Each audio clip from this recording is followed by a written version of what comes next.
Pessoal, conflitos surgem em famílias, no ambiente de trabalho, em amizades, até dentro de nós mesmos. Como a gente pode lidar com essas situações de forma saudável, produtiva, sem perder a paz? Ao lado do Luiz Paulo Júnior, nós vamos entender como mediar esses conflitos de forma assertiva e eficaz, sem transformar diferenças em batalhas. Seja bem-vindo, meu querido LP, boa tarde. Olá, Cleide, boa tarde. Como sempre, uma alegria imensa estar aqui com você e com a nossa qualificada audiência. Ah, isso é mesmo. Essa audiência é qualificada. Esta é.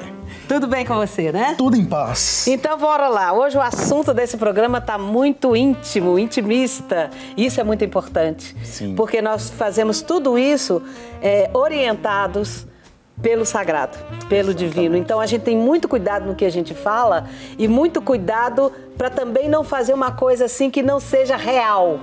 Por isso que eu sempre converso com você, converso também com o Ted, porque são pessoas que vivem uma vida real, mas vivem embasado também na espiritualidade. Então bora para esse assunto. O que caracteriza um conflito? Como podemos identificar que estamos em uma situação de conflito e não apenas em uma divergência de opinião comum? Complicado. Complicado, Cleide. Bom, primeiro, muito obrigado pela introdução. Eu fico muito feliz de saber que você, querido telespectador dessa TV que nós amamos tanto, porque temos um bem comum. Somos filhos do Pai Eterno. Confessamos essa mesma fé, essa mesma disposição mental de crer naquele que também é família. Deus Pai, Deus Filho, Deus Espírito Santo. Então, uma coisa muito bacana é a gente poder falar, porque coração conecta com coração, né, Cleide? Sim, com certeza. E quando nós falamos de gestão de conflitos, nós precisamos definir bastante essa palavra, assim como você me fez essa pergunta, para a gente aprender a diferenciar. Cleide, fazemos gestão de tudo aquilo que nós temos demanda. E conflitos, querendo ou não, surgem cotidianamente nos nossos dias, na nossa vida. E quando nós falamos de conflito, pode ser que nós estamos falando de uma pequena divergência de opinião ou posição, não tem problema. Mas o conflito, ele se torna pior quando nós não resolvemos essas demandas. Então nós precisamos fazer uma gestão destas demandas. E o conflito nada mais é do que uma divergência. Uma situação que você não concorda, mas você não expõe da maneira correta, e isso vai virando um problema ao ponto de causar dificuldades de você relacionar com as pessoas. Você sabe, nós temos 3 níveis, pelo menos, de divergências, de conflitos. Nós temos os conflitos interpessoais, que é aquele que acontece entre pessoas. Temos aquele que é intergrupo, que é aquele conflito que acontece dentro do grupo, no coletivo. Mas também temos o intrapessoal, que é aquele que acontece lá dentro. Quantas vezes nós ficamos com raiva de nós mesmos porque deveríamos ter tomado uma posição e não tomamos a posição para evitar um certo desconforto? E lá na frente, o fato de não ter gerado aquele desconforto inicialmente traz para nós um peso de alma, ou até mesmo uma situação que aquela pessoa vai começar a te subjugar porque você não posicionou. Cleide, já ouviu aquela história de ficar em cima do muro? É muito difícil, não é, Cleide? É muito difícil. E lá na frente a gente paga uma fatura a respeito disso. Mas isso tem jeito. Tem como resolver. Eu costumo dizer, até no último programa que nós estivemos juntos, nós falamos sobre comunicação assertiva. E nós falávamos muito, naquela ocasião, a respeito de deixar as coisas bem claras. Cleide, para evitar muitos conflitos, nós precisamos ter essa comunicação assertiva. Essa comunicação assertiva, ela passa por deixar de uma maneira objetiva e clara aquilo que nós queremos dizer.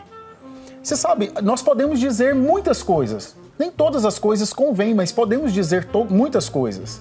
Contudo, nós precisamos saber como falar. Às vezes nós falamos palavras pesadas de maneira também pesada. Desnecessária. E também desnecessária. Por quê? Isso vai gerar um ambiente muito hostil. muito ruim. E normalmente, se for em uma relação de autoridade, por exemplo, onde tem um superior por questão de cargo ou função, e tem uma pessoa que é inferior a esse cargo, a essa função, fica mais desproporcional ainda. Porque o outro não pode falar tudo o que ele pensa, porque certamente ele vai estar colocando o seu emprego em risco, a sua reputação em risco. E estas questões, elas corroem a nossa mente, corroem o nosso coração. Você sabe, Cleide, existem pessoas que adoecem porque elas não conseguem resolver conflitos. Muitas. Nós estamos vivendo uma verdadeira epidemia de doenças emocionais e mentais, porque as pessoas não sabem como se posicionar. É o burnout. Exatamente. E eu preciso hoje te desmistificar algumas questões. Por exemplo, eu vou te dar um exemplo bem claro. Às vezes, uma coisa para ficar boa, primeiro, ela vai ter que ficar ruim. Imagina, uma linda mulher. Vou pegar o exemplo da Cleide.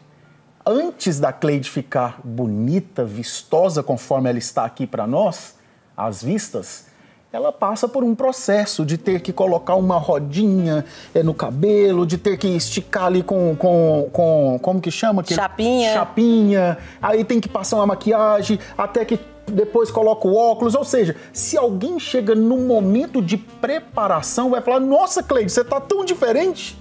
Para aí, falar, diferente é feio, viu, gente? Aí não fica aquela situação assim, parece que ficou ruim, mas depois ficou bom. Uhum. Nós não podemos temer a ter conversas difíceis. Todos nós, em algum momento das nossas vidas, vamos ter que ter conversas difíceis. Para resolver conflitos, vai ter que sentar e vai ter que conversar conversas difíceis. Essas conversas são realmente difíceis.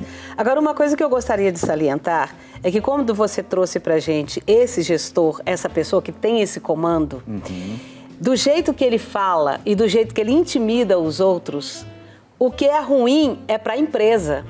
Porque a empresa vai ter um processo mais lento de produtividade, porque aquele funcionário não está sendo bem acolhido.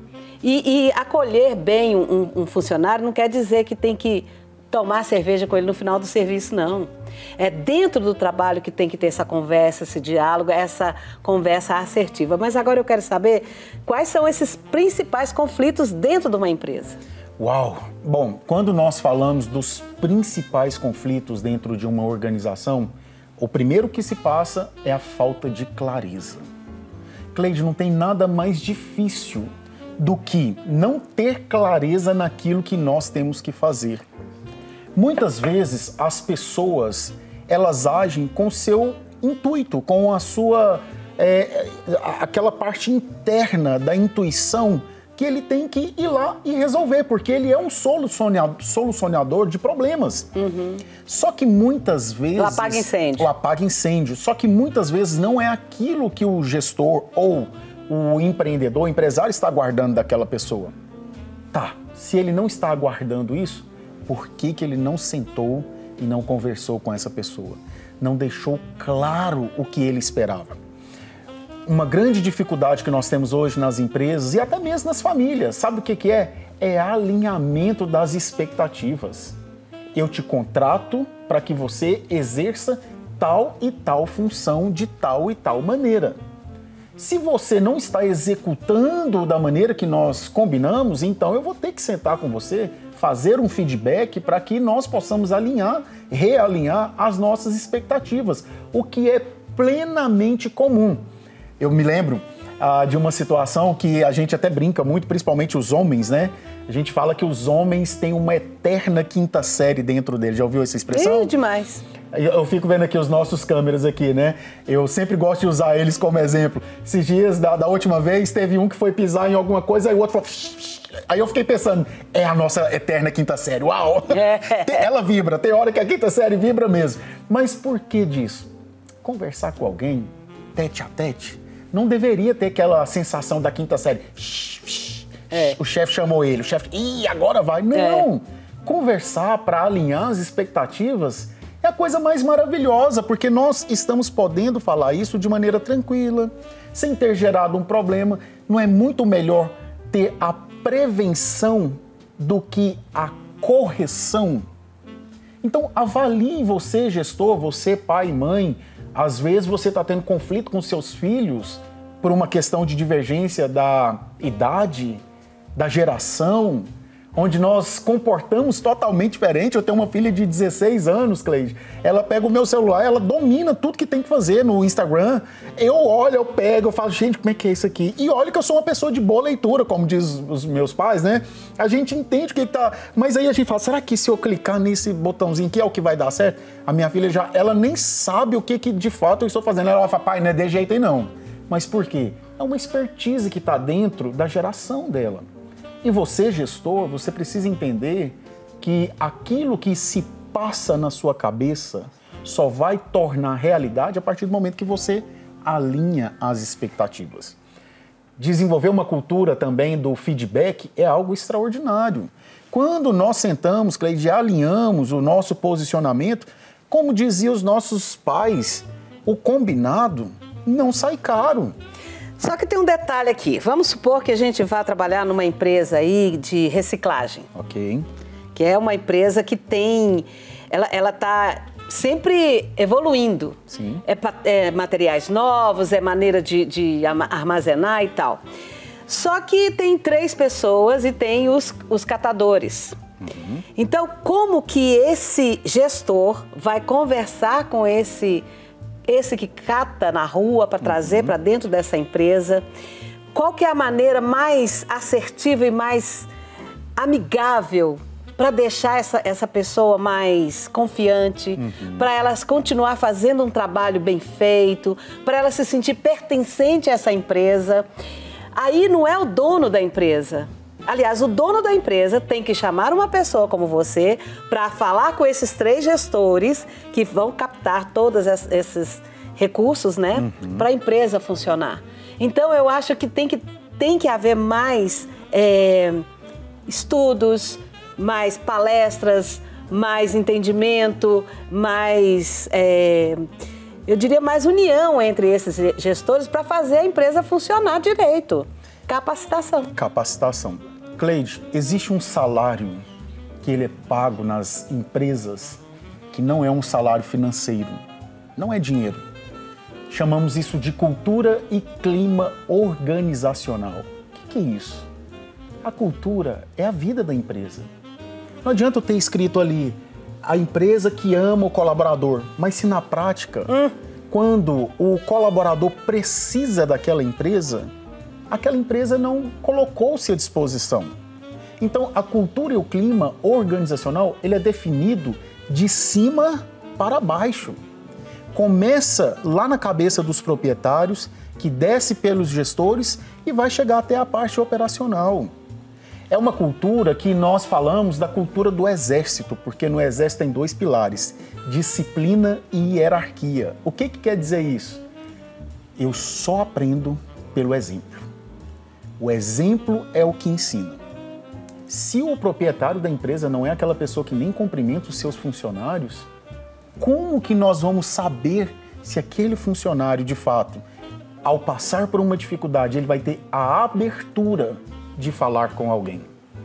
Esses gestores que você me perguntou, como eles podem acessar todos esses públicos?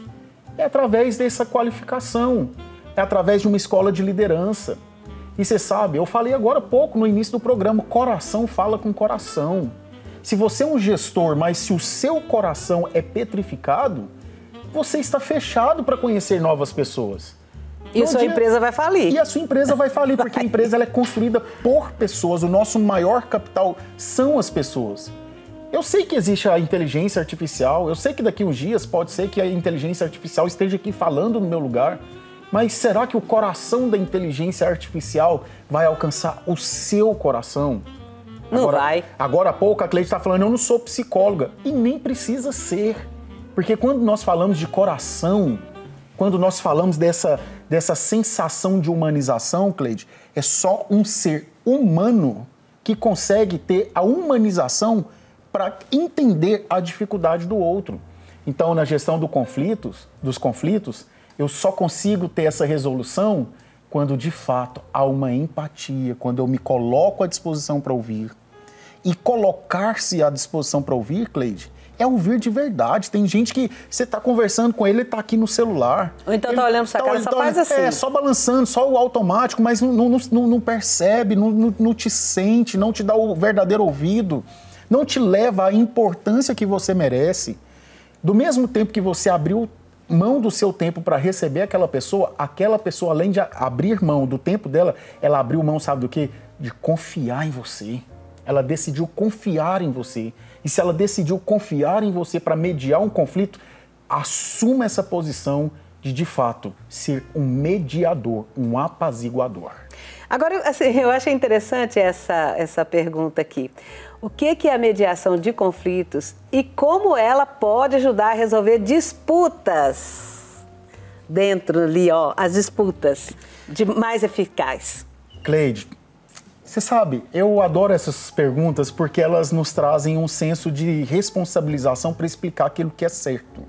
E às vezes explicar o que é certo não é efetivamente falar o que vai te agradar. Não é ser bom, não é ser ruim, é ser justo. Quando nós somos justos, quando nós estamos na posição de juízes, porque o mediador é esse, é o cara que procura ser o mais justo possível. Veja bem, conta-se a história que uma mulher chegou diante do rei, ela havia roubado o filho de outra mulher e falou, esse filho é meu. E o rei falou para ela, então eu vou repartir o menino no meio, vou matar o menino. Você fica com a metade e a outra mãe fica com a outra metade. E aí a mãe verdadeira falou, não mata meu filho, pode deixar com ela, por favor, deixa com ela, eu prefiro o meu filho vivo do que o meu filho morto. O que o rei decidiu? Pega o filho e dá para essa mulher, porque essa mulher, ela entendeu que mais vale o filho dela vivo na mão de outro do que morto, sem nenhum tipo de finalidade para um e para outra. Ele foi justo. Essa é uma história bíblica, ela é real, ela é verdadeira. Muitas vezes você pode até achar que você está correto, mas é o seu ponto de vista, é a sua opinião. E aí entra o juiz. E aí entra alguém que vai poder ter essa lucidez para resolver. Porque no nosso prisma, Cleide, pode ser que você fale é bege essa cor, e eu falo não, é off. Aí vai ter que vir um especialista da área da moda e falar, olha, essa cor não é nem bege e nem off, ela é cru, ela é pastel, ela é não sei o que lá. E aí ele vai ficar nós dois aqui assim, tá bom, ele falou, vai ter que ser. Mas por quê? Porque sob o meu prisma, pode ser que eu fiz uma avaliação que até pode estar correta até um certo ponto. Mas existem pessoas muito mais capacitadas que eles vão nos trazer uma informação diferente daquela que nós havíamos tido até então. E esse, então, é o apagador de incêndios? Olha, o apagador de incêndios é uma categoria que eu entendo o seguinte, Cleide, ele não precisaria existir se as pessoas tivessem disposição para ter conversas difíceis. Mas não tem. Mas por que nós temos apagadores de incêndio? Porque sempre vai ter que ter alguém de mente mais lúcida, mais tranquila, mais calma. Normalmente é uma pessoa que tem um espectro um pouco mais introvertido, um pouco mais sábio, normalmente um pouco mais de idade também, porque aí a experiência da vida vai ajudando numa série de questões. E essa pessoa fala, deixa eu te dizer, vocês dois estão dizendo a mesma coisa de forma diferente. Por que vocês não analisam dessa maneira e pensam assim e caminha dessa forma? Aí um olha para o outro e fala assim, nossa, me perdoe, que vergonha que eu passei. Mas por quê? Porque teve que vir um terceiro inteligente que tem as suas emoções centradas, tratadas, resolvidas para poder ensinar outros dois que porventura até então não tinha. Isso é errado? Não é errado, porque conflitos, Cleide, nós vamos ter o tempo inteiro. A CPP Global é uma empresa de consultoria nos Estados Unidos. Do ano de 2008 até 2022, ela fez uma larga pesquisa para entender os conflitos dentro da empresa. 89% das pessoas passam por conflitos pesados dentro de uma empresa. E elas passam, em média, 2 horas e 30 minutos por semana tentando resolver conflitos. Se eu pego 2 horas e meia por semana, multiplico vezes 4, eu já estou falando de 10 horas no mês só para resolver BO, como diz aí na língua do goiano, né? Para resolver conflitos, para resolver problemas. Que bom que a gente resolve problemas, mas será que realmente nós estamos atacando causa ou consequência? Esse é um outro problema. Às vezes as pessoas atacam consequências. É o apagador do incêndio. Ele não resolve o problema, ele só apaga o incêndio. Se nós não pararmos e resolvermos... Gente, por que nós estamos tendo muita dificuldade com o horário? Porque não tem nada escrito em nenhum lugar, porque não tem um painel, porque não tem isso, não tem aquilo. Uma vez que a gente coloca, estabelece e treina todo mundo, a partir dali nasce uma cultura. E essa cultura ela não vai ser mais quebrada, porque a informação foi passada da maneira correta. Obrigada por você ter vindo mais uma vez aqui em casa. Te agradeço, Cleide. Se você quer nos acompanhar, você pode me ver lá no nosso Instagram, Consultor Luiz Paulo Júnior. Vai ser um prazer te receber. Vem com a gente.